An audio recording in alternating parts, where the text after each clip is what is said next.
कैसे हैं आप। और हम लोग आज पढ़ने जा रहे हैं बेटा किरचॉफ के नियम, कक्षा 12वीं फिजिक्स एनसीईआरटी से।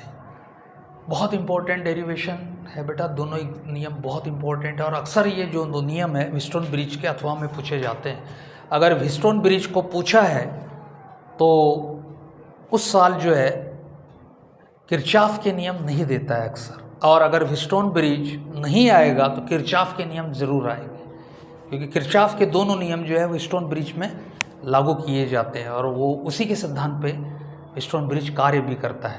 तो मैं ऐसा समझता हूँ बेटा कि ये जो दोनों नियम मैं पढ़ाने जा रहा हूँ, ठीक है, आप ही के सामने मैं इसको लिख रहा हूँ और आप ही के सामने जो इसका डायग्राम भी बनाऊँगा, और आप जो है ताकि डायग्राम बनाना सीखें और नियम बिल्कुल आपको समझ में आए तो नियम याद करके और समझ कर उसको लिखना आप सीखें, ठीक है। तो आइए हम देखते हैं किरचॉफ के नियम कैसे सॉल्व किए जाएंगे। तो बच्चों हम लोग पढ़ने जा रहे हैं आज किरचॉफ के नियम, ठीक है। कक्षा 12वीं फिजिक्स एनसीईआरटी में किरचॉफ के नियम जो है वो हर साल मील का पत्थर साबित होते हैं और हर साल जो है वो एग्ज़ाम में बिल्कुल पूछने के इसके बहुत ज़्यादा चांसेस होते हैं बेटा, एग्ज़ाम में बिल्कुल आने के इसके पूरे चांसेस रहते हैं।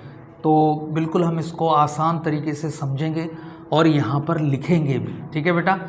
तो मैंने यहाँ पर पहले से लिख कर नहीं रखा हूँ ताकि आप भी जो है वो बिल्कुल मेरी तरह याद करके रखें और उसको समझ कर याद करें, तो ये ज़्यादा बेहतर रहेगा, है ना। तो देखो किरचॉफ का जो नियम है बेटा, पहला नियम ये है कि किसी विद्युत परिपथ में संधि पर मिलने वाली सभी विद्युत धाराओं का बीजगणितीय योग शून्य होता है, ठीक है बेटा। इस नियम के अनुसार संधि की ओर आने वाली धाराएं धनात्मक और संधि से दूर जाने वाली धाराएं ऋणात्मक ली जाती है। तो सबसे पहले बेटा हम जो है इसमें नियम लिखेंगे, ठीक है। प्रथम नियम हम यहाँ पर लिखेंगे इस प्रकार, देखो, किसी विद्युत परिपथ में, किसी विद्युत परिपथ में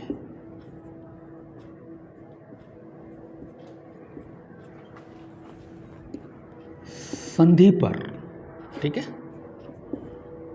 संधि पर मिलने वाली,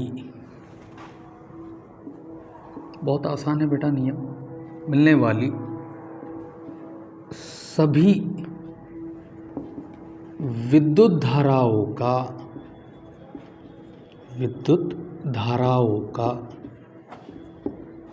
बीजगणितीय योग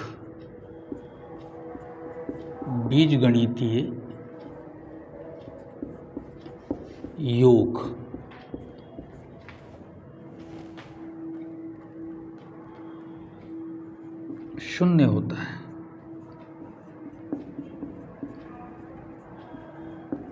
इस तरीके से, ठीक है बेटा। अगर सारे धाराओं के समुच्चय को आय से अगर व्यक्त करते हैं तो सभी धाराओं का बीजगणितीय योग क्या दिखा सकते हैं हम यहाँ पर, शून्य, इस तरीके से, ठीक है। देखो बेटा यहाँ पर एक छोटा सा एग्जाम्पल से हम इसको समझते हैं। मान लेते हैं यहाँ पर कोई संधि है इस तरीके से, ठीक है। तो संधि की ओर आने वाली धारा I1 और संधि से दूर जाने वाली धारा, ठीक है। पहले इसको समझ ले, फिर मैं नियम का इसका सेकंड पार्ट भी इसका मैं बताता हूँ आपको, पहले इसको समझ ले। देखो ये कोई नई बात नहीं लिखी बेटा, रोज़मर्रा की प्रैक्टिकल की चीज़ें यहाँ पर लिखी हुई है। अगर इसको हम समझे तो देखो, किसी विद्युत परिपथ में संधि पर मिलने वाली सभी विद्युत धाराओं का बीजगणितीय योग शून्य होता है, ठीक है। ये आप रोज़ देख रहे होते। देखो सपोज हम इसको बेटा एक पाइपलाइन में मैं कन्वर्ट कर देता हूँ। ये एक पाइपलाइन है हमारे पास, ठीक है, और यहाँ पर मैंने एक जॉइंट लगा दिया है इस तरीके से, ठीक है। अब इसमें जो जल धारा जा रही है, मान लेते इसमें जो जल धारा का द्रव्यमान है, ठीक है, वो कितना है, m1 ग्राम है, इस तरीके से।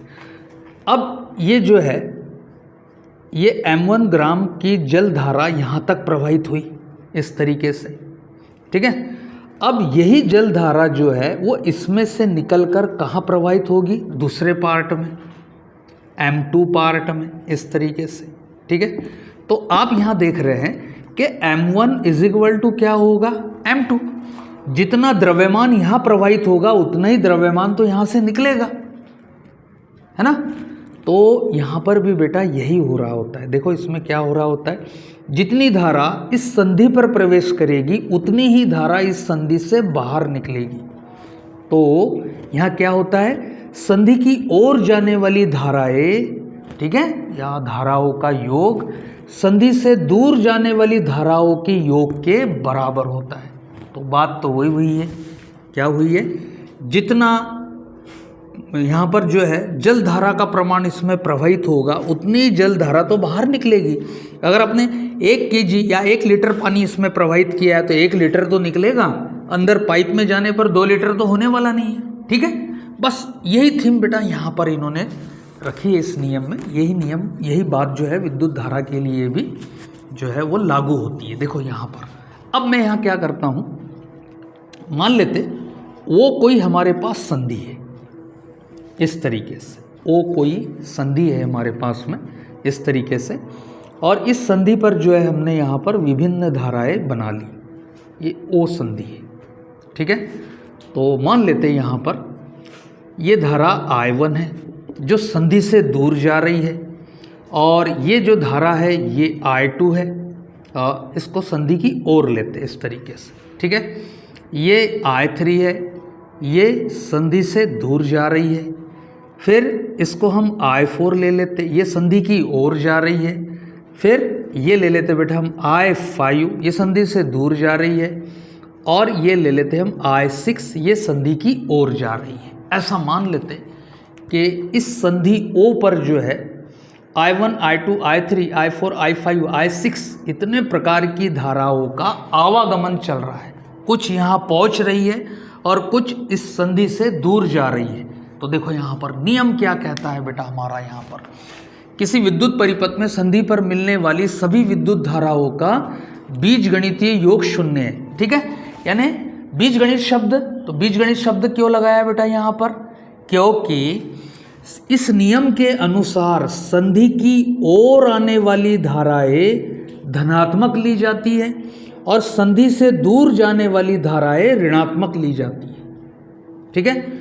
जो विद्युत धारा संधि से दूर जा रही है हम उनको क्या लेंगे, ऋणात्मक लेंगे, और जो संधि की ओर आ रही है उनको हम क्या लेंगे, धनात्मक लेंगे, ठीक है। इस नियम के अनुसार संधि की ओर आने वाली धाराएं धनात्मक और संधि से दूर जाने वाली धाराएं ऋणात्मक लेंगे। तो जो धाराएं संधि की ओर आ रही है तो वो प्लस से व्यक्त की जाएगी, जो धाराएं संधि से दूर जा रही है वो माइनस से व्यक्त की जाएगी।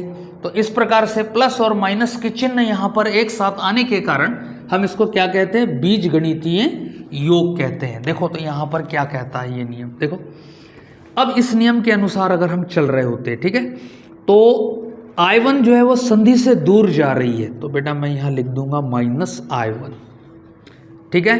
I2 संधि की ओर आ रही है तो मैं इसको +I2 कर दूंगा इस तरीके से। ये आपके डायग्राम बनाने पर डिपेंड करेगा, ठीक है। मैंने I1 को संधि से दूर पहुंचाया इसलिए माइनस लगाया। आप अगर इसको संधि की ओर पहुंचाते तो आपको प्लस में लेना पड़ेगा, इसको माइनस में लेना पड़ेगा, दोनों चीज़ चलेगी, कोई दिक्कत की बात नहीं, ठीक है। I3 जो है फिर संधि से दूर जा रही है तो यहाँ लिखेंगे बेटा हम I3 इस तरीके से। फिर I4 संधि की ओर जा रही है तो बेटा ये आ जाएगा प्लस में। I5 संधि से दूर जा रही है तो यहाँ लिख देंगे हम क्या, -I5। फिर I6 संधि की ओर जा रही है तो बेटा यहाँ आ जाएगा +I6 और इसका बीजगणितीय योग क्या आएगा, 0। बीजगणितीय योग क्या आएगा, 0 आएगा, ठीक है। इसलिए यहाँ कहा जाता है कि सभी विद्युत धाराओं का बीजगणितीय योग, सभी यानी संधि की ओर आने वाली और संधि के दूर जाने वाली, सबको मिलाकर इनका बीजगणितीय योग क्या होगा, 0।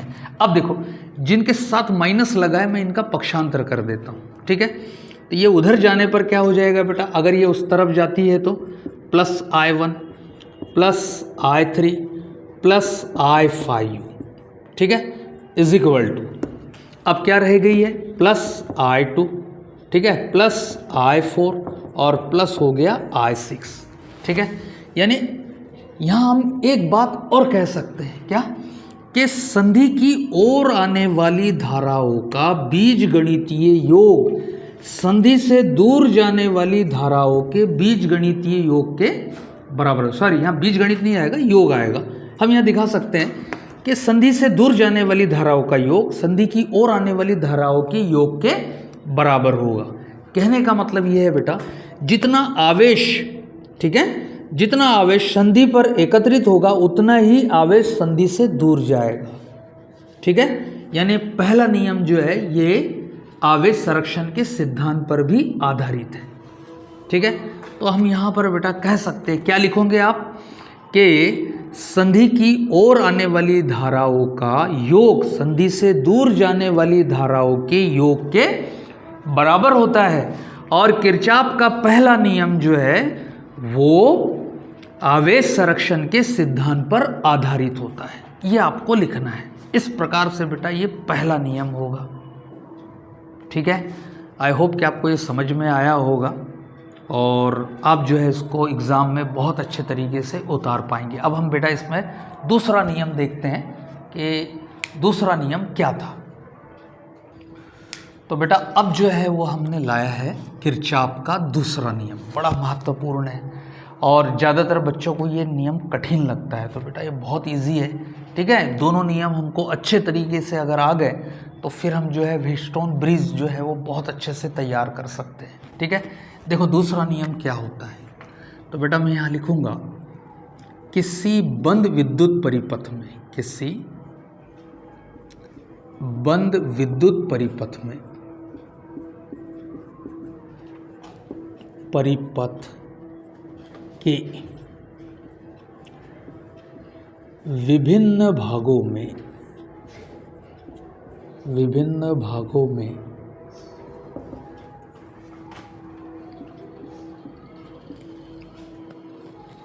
बहने वाली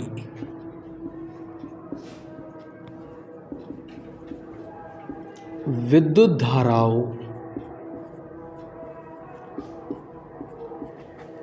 और संलग्न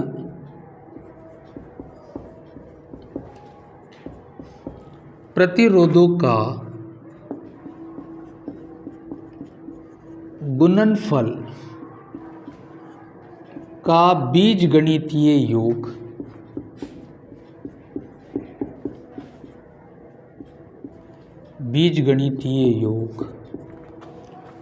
उन भागों में लगे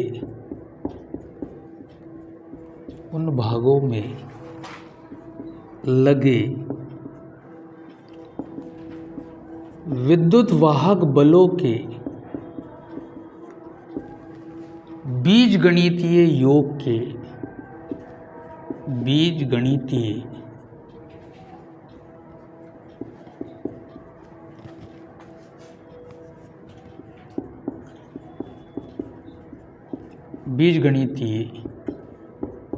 योग के बराबर होता है।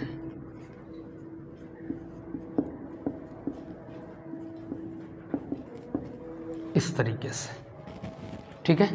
तो बेटा इसमें डायग्राम क्या बनेगा, देखो डायग्राम क्या बनता है इसके अंदर। इस तरीके से आप जो है इसका डायग्राम ले लेंगे, ठीक है। इसका सेकंड पार्ट फिर मैं बताता हूँ इस नियम में और क्या हमको करना है। ये एक बंद परिपथ हमने ले लिया बेटा, ठीक है। और यहाँ पर जो है इस तरीके से मैं धारा I1 ले लेता हूँ, यहाँ धारा I2 ले लेता हूँ, ठीक है। और यहाँ पर जो है इस तरीके से एक संलग्न प्रतिरोध ले लेते हैं, इसको R1 बोल देंगे। और यहाँ पर बेटा एक सेल लगा है, ठीक है, जिसका विद्युत वाहक बल क्या है, E1, ठीक है। और इसी प्रकार से यहाँ पर मैं जो है एक प्रतिरोध और लगा लेता हूँ, इसको R2 बोलेंगे। और यहाँ पर एक सेल लगा लेते हैं इस तरीके से, ठीक है। तो ये हो जाएगा E2, ठीक है। यहाँ प्लस लगा देंगे, यहाँ माइनस, यहाँ प्लस, यहाँ माइनस, जिधर करंट निकल रही है उधर प्लस लगाएंगे इस तरीके से। और यहाँ से बेटा ये करंट जो है वो इस तरीके से प्रवाहित होकर, ठीक है, यहाँ I3 के रूप में हम जिसको कहेंगे I1 प्लस I2 का जो योग है वो I3 के रूप में लिखेंगे। और यहाँ पर जो संलग्न प्रतिरोध है इस तरीके से उसको हम R3 बोल सकते हैं या R भी बोल सकते हैं इस तरीके से, ठीक है। इसको बोलेंगे A, ये B, ये C, ये D, ये E और ये F इस तरीके से, ठीक है। तो ये हमने यहाँ पर एक विद्युत परिपथ बना ली है। अब किरचॉफ का सेकंड नियम, ठीक है, इसका कैलकुलेशन कैसे बनाएंगे, कैसे इसको तैयार करेंगे। देखो तो एक बार और नियम हम देख लेते हैं। किसी बंद विद्युत परिपथ के विभिन्न भागों में बहने वाली विद्युत धाराएं, तो कौन कौन सी विद्युत धाराएं प्रवाहित हो रही है, I1, I2 और I3, और उनके संलग्न प्रतिरोध R1, R2 और R3, ठीक है, संलग्न प्रतिरोध का गुणनफल का बीजगणितीय योग, यानी I1 R1, I2 R2, I3 R3, ठीक है।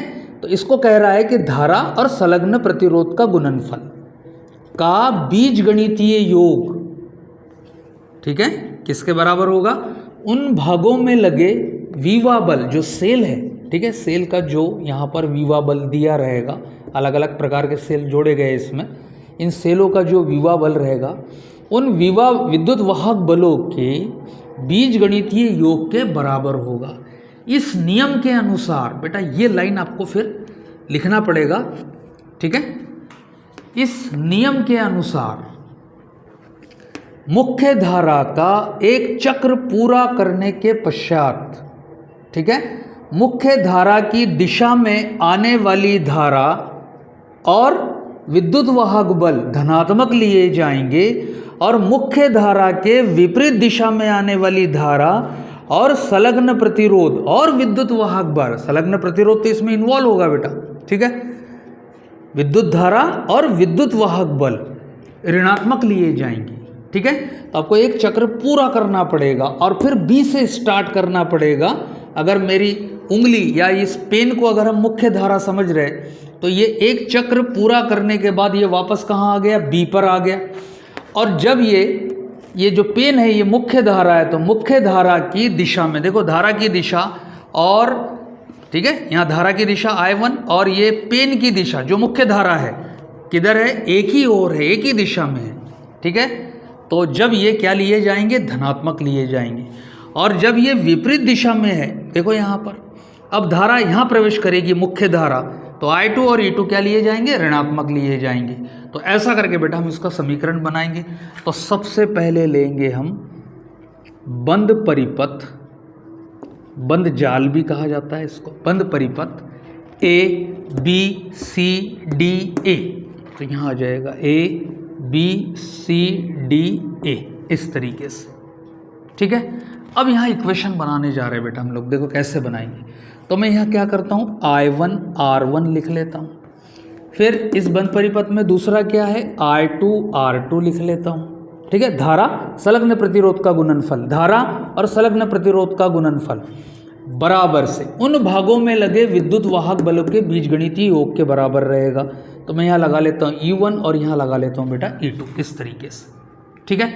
अब इसमें चिन्ह भरने हमको नियम के अनुसार। तो क्या कह रहा है नियम, कि किसी बंद परिपथ के विभिन्न भागों में बहने वाली धारा और संलग्न प्रतिरोधों का गुणनफल उन भागों में लगे विवा बलों के बीजगणितीय योग के बराबर होगा। तो मैंने मुख्य धारा, ठीक है, मुख्य धारा जो है वो मैंने इस पेन को मान लिया और मुख्य धारा जो है वो एक चक्र पूरा करने के पश्चात वापस आ गई B में, ठीक है।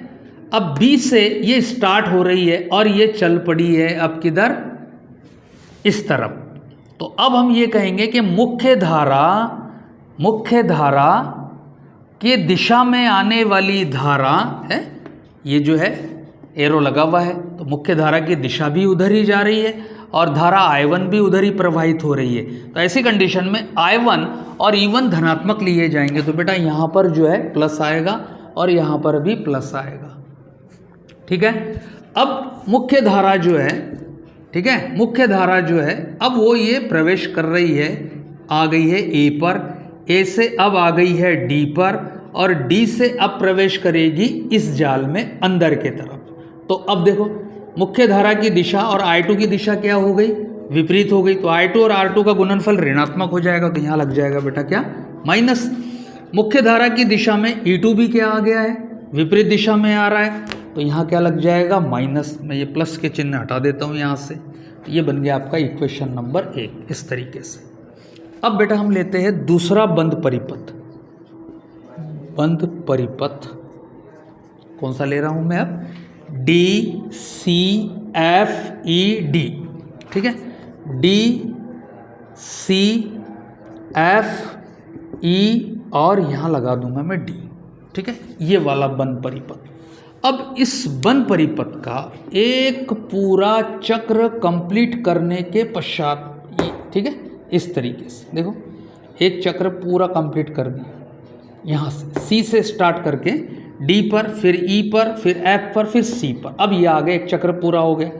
अब मुख्य धारा की दिशा में आने वाली धारा और संलग्न प्रतिरोध का गुणनफल, ठीक है, तो मुख्य धारा की दिशा में आ रही है तो I2 धनात्मक ली जाएगी, तो बेटा यहाँ आ जाएगा I2 R2 धनात्मक रहेगा, ठीक है। अब ये चला इस तरीके से, अब इधर फिर से ये भी मुख्य धारा की दिशा में आ गए, ये मुख्य धारा की दिशा में, यहाँ पर चलेंगे ये भी धारा की दिशा में, और I3 भी धारा के दिशा में है, तो यहाँ आ जाएगा बेटा I3 और I3 धारा और संलग्न प्रतिरोध का गुणनफल उन भागों में लगे विद्युत वाहक बल के बीजगणितीय योग के बराबर होगा। तो इसमें E2 सेल लगा हुआ है और ये भी धारा की मुख्य धारा की दिशा में आ रहा है, तो यहाँ लिखेंगे बेटा हम E2 इस तरीके से, ठीक है। तो देखो यहाँ पे प्लस आएगा और यहाँ पर भी क्या आएगा, प्लस आएगा, और इसको बोलेंगे समीकरण नंबर 2 इस तरीके से। ये हमको यहाँ पर समीकरण प्राप्त होंगे। तो इसमें जो है इसको कैलकुलेट करके, ठीक है, E1 और E2 को ज्ञात करके, ठीक है, I1 I2 का मान ज्ञात किया जा सकता है, I1 I2 को कैलकुलेट करके E1 E2 का मान ज्ञात किया जा सकता है, ठीक है। तो इस प्रकार से ये 2 नियम हो जाएंगे बेटा किरचॉफ के नियम। तो आई होप कि आपको ये समझ में आए होंगे और आप जो है इसको अच्छे से तैयार करेंगे। तो बेटा अगर ये दोनों नियम आपके अच्छे से तैयार होते हैं तो आपको व्हीटस्टोन ब्रिज का सिद्धांत बहुत अच्छे से समझ में आएगा। अगले राउंड में जो है हम जल्दी ही व्हीटस्टोन ब्रिज का सिद्धांत भी निकालेंगे। तो आप जो है आपको ये समझ में आया है तो वीडियो को जो है वो एक बार और देखें, ठीक है, अच्छे से इसको देखें और शेयर करें वीडियो को, सब्सक्राइब करें अगर आप पहली बार चैनल पर आए हैं तो।